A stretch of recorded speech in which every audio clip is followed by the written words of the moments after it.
साथियों, आप सभी को मेरा सादर प्रणाम। मेरे को बहुत सारे ऐसे कॉल और मैसेजेस आते हैं और बहुत सारे साथी ये जानना चाहते हैं कि वे कैसे भारतीय सेना के अंदर धर्मगुरु का पद हासिल कर सकते हैं।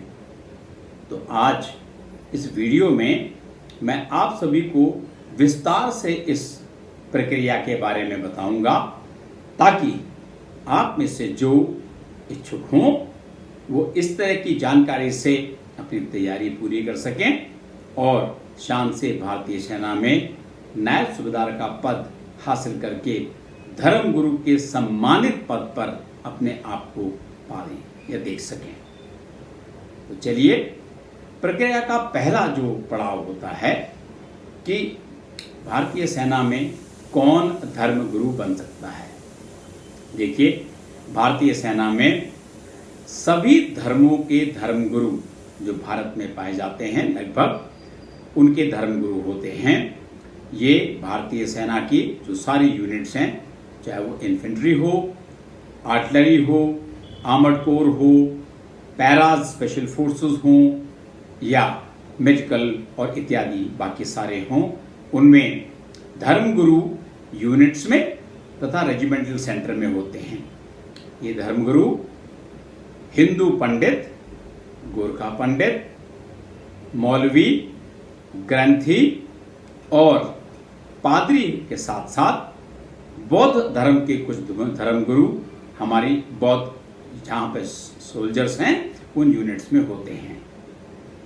जहाँ जहाँ पर रेजिमेंटल सेंटर में जो धर्म के संबद्ध हमारे धर्म स्थल होते हैं, जहाँ जिसको हम सर्व धर्म स्थल या सर्व धर्म की जो पूजा की जगहें बोलते हैं, वहाँ पर एक से ज़्यादा धर्म के लोग भी होते हैं। तो कौन बन सकता है? सबसे पहले आपको भारत का नागरिक होना जरूरी है। दूसरा, आपकी उम्र 25 वर्ष से लेकर के 34 वर्ष के बीच में होनी चाहिए। कभी कभी इस जो उम्र है उसमें थोड़ा बदलाव भी किया जाता है, वो नोटिफिकेशन में होता है। आमतौर पर ये 25 से 34 साल के बीच में ही होती है। अब आते हैं हम एजुकेशन क्वालिफिकेशन पे। देखिए, डायरेक्ट नायब सूबेदार बनने के लिए आपको ग्रेजुएट होना बहुत जरूरी है। हिंदू और गोरखा पंडित के लिए आपको शास्त्री या आचार्य होना चाहिए। कई ऐसे कैंडिडेट भी होते हैं जो ये कहते हैं कि हमने ग्रेजुएशन तो की हुई है, अब क्या करें। तो मेरी उनको ये सलाह है कि वो यदि उन्होंने ग्रेजुएशन की है, चाहे संस्कृत से ही की हो, वो आचार्य कर लें।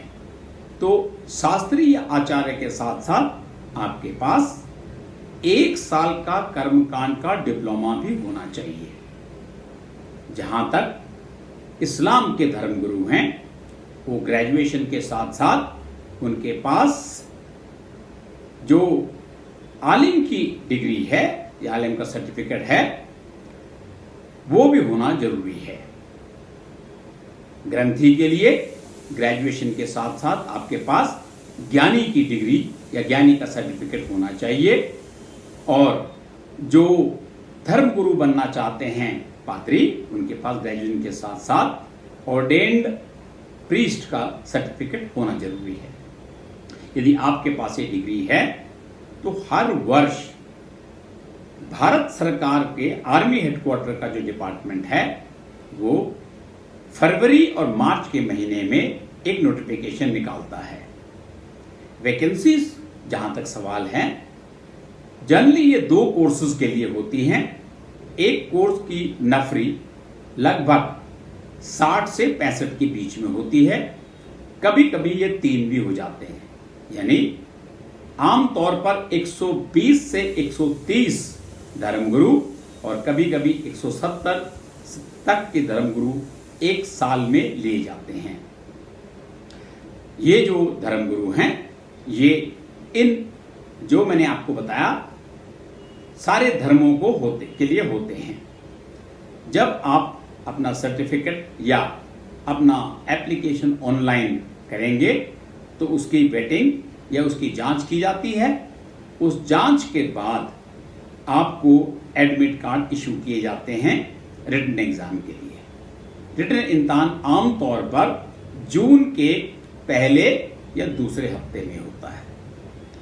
रिटन इम्तिहान के ऊपर आते हैं।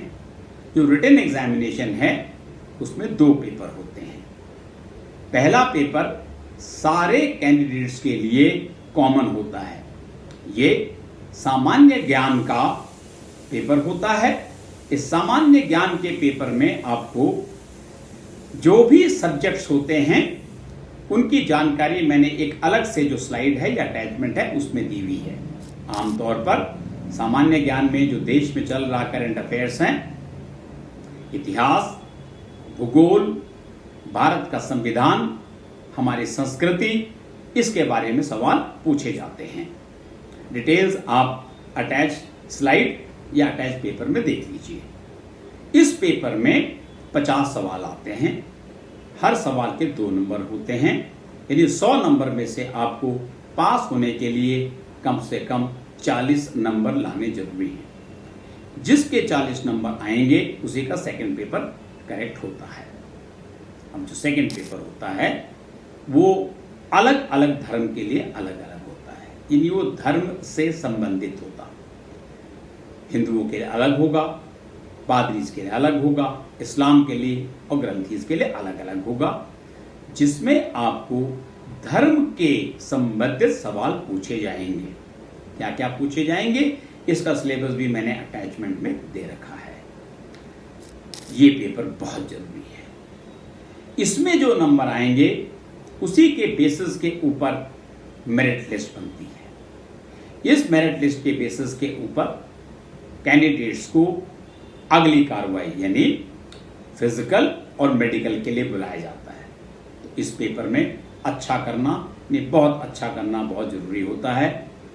मेरा तजुर्बा ये रहा है, और क्योंकि मैं इस डिपार्टमेंट से सिलेक्शन में और मेरिट लिस्ट बनाने में मेरा अपना तजुर्बा है, इसलिए जो भी कैंडिडेट्स 85 से 95 के बीच आते हैं वो जरूर लिए जाते हैं। जो अब कैंडिडेट्स को फिजिकल और मेडिकल का टेस्ट देना होता है, ये ZRO या ARO लेवल पर ऑर्गेनाइज किया जाता है। फिजिकल के लिए कैंडिडेट्स को 1600 मीटर की दौड़ लगानी पड़ती है। आमतौर पर एक जो ग्राउंड होता है उसमें आपको 400 मीटर के 4 चक्कर लगाए जाते हैं। समय सीमा 8 मिनट की होती है। तो जो भी कैंडिडेट 8 मिनट में 1600 मीटर दौड़ लेते हैं उनको पास समझा जाता है।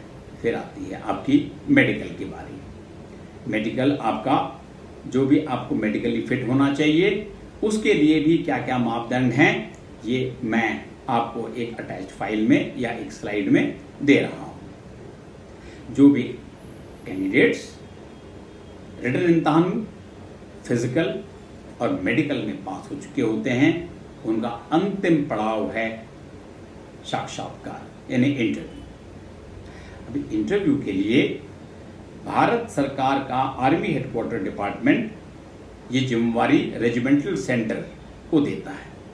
कभी कभी ये एक रेजिमेंटल सेंटर को दी जाती है पूरी तरह पे, और यदि कैंडिडेट ज्यादा होते हैं तो 2 रेजिमेंटल सेंटर्स को भी इसकी जिम्मेवारी दी जा सकती है।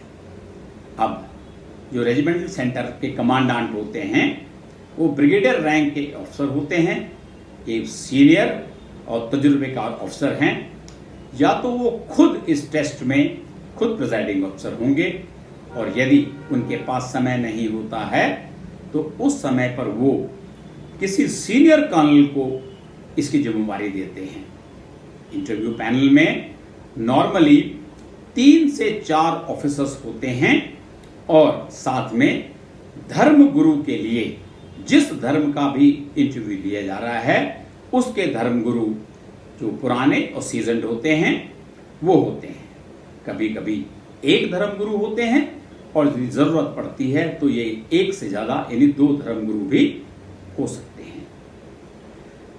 इंटरव्यू की जो प्रक्रिया होती है वो 8 से 15 मिनट तक ही होती है। बहुत एक्सेप्शनल केसेस में ये समय इससे कम या इससे ज़्यादा होगा। अब इंटरव्यू में नॉर्मली 5 से 6 तरीके के सवाल पूछे जाएंगे। तो पहला सवाल होगा वो आपके बारे में, आपके एजुकेशन, आपके परिवार और आपसे संबंधित जो जानकारी है उसके बारे में पूछे जाते हैं। दूसरे तरह के सवाल जो होते हैं वो धर्म के बारे में होते हैं। धर्म के जो आपकी जानकारी है उसको टेस्ट किया जाता है। तीसरा सवाल मनोविज्ञान से यानी साइकोलॉजी के क्वेश्चंस होते हैं जिसमें आपको सिचुएशन दी जाती हैं और आप उस सिचुएशन में कैसे काम करेंगे। चौथा वो जो सवाल होता है वो भारतीय सेनाओं के बारे में आपकी कितनी जानकारी है। चौथा इसके अलावा आपको पूछा जाएगा देश और विदेश में इस टाइम पर क्या चल रहा है।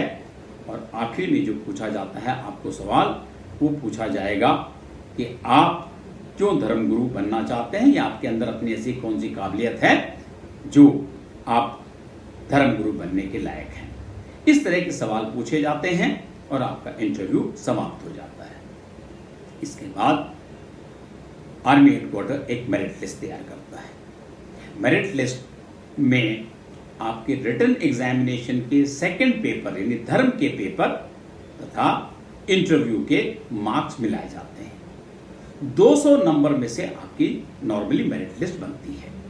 100 नंबर आपके रिटन के और 100 नंबर आपके इंटरव्यू के। मेरा ये तजुर्बा ये कहता है कि जिन विद्यार्थियों के या जिन कैंडिडेट्स के नंबर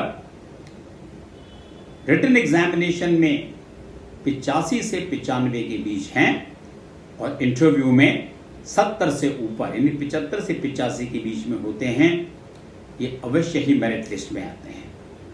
अब आपने मेहनत करनी है। हम आपकी कैसे मदद कर सकते हैं? देखिए, हम अपनी एकेडमी में दोनों ऑफलाइन और ऑनलाइन कोर्स से आपको रिटन एग्जामिनेशन के लिए तथा इंटरव्यू के लिए तैयार करते हैं। जहाँ तक मेडिकल का सवाल, फिजिकल का सवाल है, आप इसको खुद ही अपने इलाके में कर सकते हैं। हम ये जानते हैं कि ज़्यादातर कैंडिडेट्स की आर्थिक स्थिति इतनी नहीं होती कि वो बहुत ज़्यादा पैसे अफोर्ड कर सकें। देखिए, हम पैसे के लिए काम नहीं करते, हम सिर्फ आपके जीवन को बनाने के लिए कोशिश करते हैं और काम करते हैं। हम कम से कम पैसे में आप लोगों को ये सुविधाएं देने की कोशिश करते हैं। आप यदि चाहते हैं तो हमारा ऑनलाइन कोर्स ज्वाइन कर सकते हैं। अगला कोर्स हमारा सितंबर से शुरू होने जा रहा है 2027 के लिए, जो 2027 के मार्च अप्रैल के महीने तक चलेगा और वो आपको रिटन एग्जामिनेशन के लिए पूरी तरह तैयार करेगा। जो कैंडिडेट्स इंटरव्यू के लिए क्वालिफाई हो चुके हैं उनका हम 1 महीने का कोर्स करवाते हैं।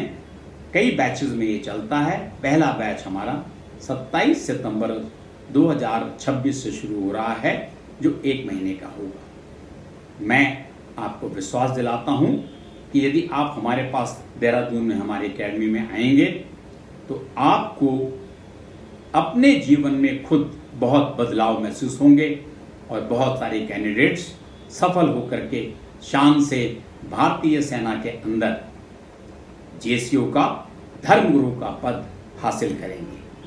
पिछले 3 साल से हम ये कर रहे हैं और हर साल हमारे कैंडिडेट्स शान से नायब सूबेदार का पद हासिल करते हुए धर्मगुरु बनते हैं।